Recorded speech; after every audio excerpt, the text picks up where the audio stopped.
अनिश एक सरकारी मुलाजिम था। बड़ी ही जद्दोजहद करने के बाद रेलवे डिपार्टमेंट में उसकी नौकरी लगी थी।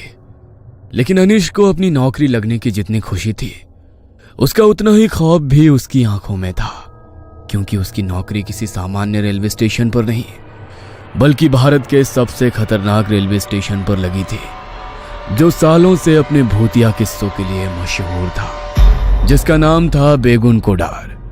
बेगुन कोडार का ये रेलवे स्टेशन इतना ज्यादा खतरनाक था कि बीते कई सालों में यहां जिसकी भी नौकरी लगी, वो कुछ दिनों में उसकी मौत का कारण बनकर रह गई। अनिश ने बचपन से ही उस रेलवे स्टेशन के भूतिया किस्से अपनी दादी नानी से सुने थे, लेकिन जब आज उसकी नौकरी उसी रेलवे स्टेशन पर लग गई थी, तो वो चाहकर भी वहां से अपनी नौकरी को छोड़ नहीं सकता था, क्योंकि उसके घर के हालात ही कुछ ऐसे थे कि एक तरफ कुआं तो दूसरी तरफ खाई थी। अनिश, आज से तुम्हारा ड्यूटी का शेड्यूल थोड़ा चेंज हो गया है। तुम्हारी शिफ्ट अब रात की हो गई है, तो रात को तुम्हें अकेले पूरे प्लेटफॉर्म का ध्यान रखना है। क्या रात को? लेकिन सर, मेरी ज्वाइनिंग टाइम पर तो मेरी डे शिफ्ट की ड्यूटी थी, तो अचानक ये चेंज क्यों हो गई? मैं रात के समय इस रेलवे स्टेशन पर अकेले नहीं रह सकता। आप तो जानते हो ना इस रेलवे स्टेशन के बारे में, ये कितना खतरनाक है। देखो अनीश, ये तुम्हारी जॉब है, तुम्हें कभी भी डे शिफ्ट और कभी भी नाइट शिफ्ट करनी पड़ सकती है। और रही बात इस रेलवे स्टेशन की, तो अब पूरी लाइफ तुम्हें यही जॉब करनी है, तो इसकी आदत तो डालनी ही पड़ेगी। बस अपनी सेफ्टी के लिए तुम इतना कर सकते हो कि रात से लेकर सूरज उगने तक अपने कैबिन से बाहर मत निकलना। लेकिन सर, देखो अनीश, तुम चाहे कितनी भी लेकिन वेकिन करो, लेकिन मैं इसमें तुम्हारी कोई हेल्प नहीं कर सकता। यह हाई अथॉरिटी का डिसीजन है। वैसे भी रात के समय इस प्लेटफॉर्म पर कोई उतरना तो छोड़ो, ट्रेन की खिड़की खोलने की भी हिम्मत नहीं करता, तो डोंट वरी, तुम्हें अपने कैबिन से बाहर निकलने की जरूरत ही नहीं पड़ेगी। उस समय अरुण सर तो मुझे ये बात कहकर चले गए, लेकिन बचपन से मैंने उस रेलवे स्टेशन के बारे में जो किस्से सुने थे, उन्हें याद करके वहां रात को अकेले रुककर ड्यूटी करने की मेरी हिम्मत ही नहीं हो रही थी। पर मैं मरता क्या ना करता।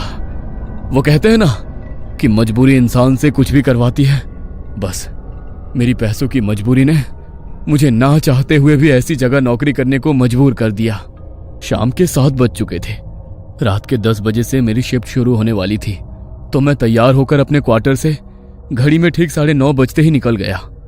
वहां से रेलवे स्टेशन ज्यादा दूर नहीं था, तो मैं 10 बजने से थोड़ी देर पहले ही स्टेशन पर पहुंच गया।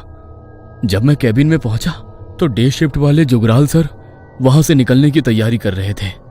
उन्होंने अपना बैग उठाया और मेरा कंधा थपथपाकर वहां से चले गए। उनके जाते ही अभी तक जो मेरा मन थोड़ा शांत था, वो अब बेचैन सा होने लगा। मेरे मन में एक अजीब सी बेचैनी हो रही थी, लेकिन मैंने खुद का ध्यान भटकाने के लिए अपने फोन में गाने चलाकर फोन को सामने वाली टेबल पर रख दिया। अपनी आंखें बंद करके कुर्सी पर सर रखकर लेट गया। तभी मुझे ऐसा लगा कि कोई है जो एक बड़ी ही अजीब सी आवाज में मेरा नाम पुकार रहा है, अनीश, अनीश। जैसे ही मेरे कानों में वो आवाज पड़ी, तो अचानक मैंने अपनी आंखें खोली। नजर घुमाकर पूरे केबिन में इधर उधर देखा तो कोई भी नहीं था, ना ही पूरे केबिन में किसी तरह की कोई हलचल हो रही थी। ये देखकर मैं थोड़ा रिलैक्स हो गया। फोन में कोई बोरिंग सा गाना चल पड़ा, जो मैंने अपनी जिंदगी में आज से पहले कभी सुना नहीं। उस गाने की भाषा और आवाज भी कुछ अजीब थी। अचानक वो आवाज अपने आप बहुत तेज होने लगी। उसे सुनकर ऐसा लगा कि मानो मेरे कान के पर्दे फट जाएंगे। मैंने गाना बंद करने के लिए जैसे ही हाथ में अपना फोन उठाया, तो मेरे फोन की पूरी स्क्रीन बिल्कुल ब्लैक हो गई। मैंने पावर बटन से फोन को स्विच ऑफ करने की कोशिश की, लेकिन मेरा फोन अचानक ऐसा हो गया कि मैं उसे ऑफ ही नहीं कर पाया। उस आवाज से परेशान होकर मैंने अपने कानों को अपने दोनों हाथों से भींच लिया। तभी अचानक सब कुछ एकदम शांत हो गया। मैंने जैसे ही अपनी आंखें खोली, तो मुझे ऐसा लगा कि मेरे केबिन के दरवाजे को मानो जैसे कोई बहुत जोर से खटखटा रहा हो। लेकिन इतनी रात को पूरे प्लेटफॉर्म पर मेरे अलावा तो कोई और था ही नहीं। तो फिर आखिर मेरे केबिन का दरवाजा कौन खटखटा रहा है? ये सोचकर मेरे पसीने छूट गए, लेकिन फिर भी मैंने हिम्मत करते हुए पूछा, कौन है? कौन है बाहर? मेरी मदद करो साहब, दरवाजा खोलो, वरना वो लोग मुझे मार डालेंगे।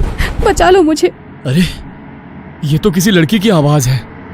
लेकिन इतनी रात को कोई लड़की यहाँ पर क्या कर रही है? नहीं, ये सब छलावा है, मैं दरवाजा नहीं खोलूंगा। यह सोचकर मैंने दरवाजा नहीं खोला और चुपचाप अपनी कुर्सी पर ही बैठा रहा। तभी वो लड़की मेरे केबिन का दरवाजा और जोर जोर से खटखटाते हुए मदद की गुहार लगाने लगी। प्लीज मुझे बचा लो, वो मार डालेंगे मुझे, खोल दो दरवाजा। उसकी इतनी तेज रोने की आवाज सुनकर मुझे ऐसा लगा कि सचमुच कोई लड़की मुसीबत में है। इसलिए उसकी मदद करने के लिए मैंने अपने केबिन का दरवाजा खोल दिया। दरवाजा खोलते ही सामने देखा तो मेरे सामने दूध के जैसी सफेद इतनी खूबसूरत लड़की, मानो कोई अप्सरा उतरकर मेरे सामने आ गई हो। उसे देखते ही मैं उसकी खूबसूरती का कायल हो गया। मेरे दिल दिमाग पर जैसे उसकी खूबसूरती का सम्मोहन छा गया। वो मुझसे रोते हुए क्या कह रही थी, मैं ये समझने की सुध भी खो बैठा। तभी उसने अचानक अपने हाथों से मुझे पीछे करते हुए मेरे केबिन के अंदर आकर दरवाजे को बंद कर लिया। प्लीज आज रात मुझे यहाँ छुपा लो, सुबह होते ही मैं यहाँ से चली जाऊंगी। ठीक है, लेकिन आखिर तुम इतनी डरी हुई क्यों हो? क्या हुआ है? देखो, अगर तुम्हें कोई मदद चाहिए तो मैं पुलिस को इन्फॉर्म कर सकता हूँ। नहीं प्लीज, तुम किसी को मत बुलाना। मैं आज रात गोपाल के साथ भागने वाली थी। बहुत प्यार करते हैं हम दोनों एक दूसरे से, लेकिन ये बात मेरे बापू को पता लग गई। गोपाल तो किसी तरह यहाँ से निकल गया, लेकिन मैं यहीं रह गई। कल सुबह गोपाल मुझे लेने आएगा तो मैं उसके साथ यहाँ से चली जाऊंगी, लेकिन सुबह होने तक मेरी मदद कर दो। अगर मेरे घर वालों ने मुझे ढूंढ लिया तो वो मुझे जान से मार देंगे। मैं इसीलिए यहाँ पर आई, क्योंकि इतनी रात को डर के मारे कोई भी मुझे यहाँ ढूंढने नहीं आएगा। मेरी मदद करोगे ना? हाँ ठीक है, तुम चिंता मत करो, लेकिन लगता है कि तुम्हें ठंड लग रही है।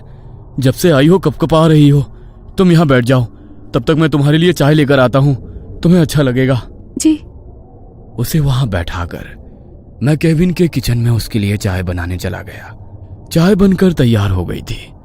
मैं बस चाय लेकर उसके पास जा ही रहा था कि तभी मुझे उसकी चीखने की बहुत तेज आवाज सुनाई दी। उसकी चीख सुनकर मेरे हाथ में पकड़ा चाय का कप मेरे हाथ से छूटकर नीचे गिर गया।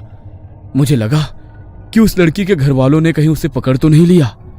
यह सोचकर मैं बड़ी ही हड़बड़ी में किचन से बाहर आया तो मैंने देखा कि मेरे केबिन का दरवाजा खुला हुआ है और वो लड़की भी वहां पर नहीं है। केबिन के फर्श पर खून की कुछ छींटें पड़ी है। मुझे उस लड़की की चिंता हुई। मैं जल्दी से अपने केबिन से बाहर निकला तो केबिन की दाहिनी ओर से मुझे फिर से उसकी चीख सुनाई दी। मैं भागकर उसकी ओर गया तो देखा वो लड़की जमीन पर बैठी हुई है। उसकी पीठ मेरी तरफ थी।